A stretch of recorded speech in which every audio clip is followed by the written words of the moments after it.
രാഷ്ട്രീയ അന്ധതയും അസഹിഷ്ണുതയും കാട്ടി തൃശൂർ കോർപ്പറേഷൻ ഇടതുഭരണ സമിതി പ്രധാനമന്ത്രിയുടെ സന്ദർശനത്തിന്റെ ഭാഗമായി ഉയർത്തിയ ഫ്ലക്സ് ബോർഡുകളും കൊടികളും കോർപ്പറേഷൻ അധികൃതർ അഴിച്ചുമാറ്റിയത് വൻ പ്രതിഷേധത്തിന് കാരണമായി. നവകേരള യാത്രാ ഫ്ലക്സുകൾക്കില്ലാത്ത വിലക്കാണ് നരേന്ദ്രമോദിയുടെ പോസ്റ്ററുകൾക്കെന്ന് ബിജെപി ആരോപിച്ചു.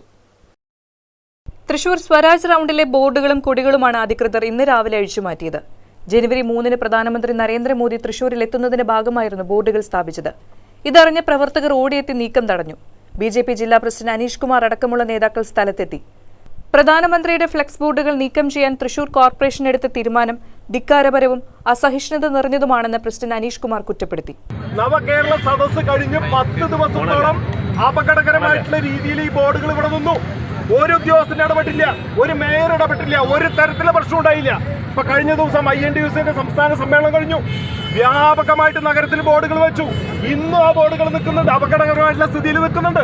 പക്ഷെ പ്രധാനമന്ത്രിയെ വരവേൽക്കാൻ വേണ്ടി ഒരു അപകടവുമില്ലാതെ വളരെ സുരക്ഷാ മാനദണ്ഡങ്ങൾ SPG പറഞ്ഞ തരത്തിലുള്ള മാനദണ്ഡങ്ങൾ പാലിച്ച് ഞങ്ങൾ വളരെ കൃത്യമായിട്ട് സ്ഥാപിച്ച ബോർഡുകൾ പട്ടാപ്പകൽ കോർപ്പറേഷന്റെ വണ്ടിയുമായിട്ട് വന്ന ഉദ്യോഗസ്ഥന്മാരെ അഴിച്ചു മാറ്റിയാണ്.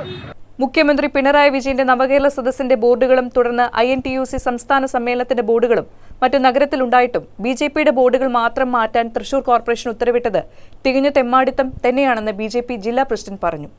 ഇതോടെ കോർപ്പറേഷൻ ജീവനക്കാർ അഴിച്ചുമാറ്റിയ കൊടികളും ബോർഡുകളും പുനഃസ്ഥാപിച്ചു. കൗൺസിലർമാരുടെ നേതൃത്വത്തിൽ തൃശൂർ കോർപ്പറേഷനിലേക്ക് മാർച്ച് നടത്തി. കോർപ്പറേഷൻ കവാടത്തിൽ കൊടിയും ബോർഡും സ്ഥാപിക്കുകയും ചെയ്തു.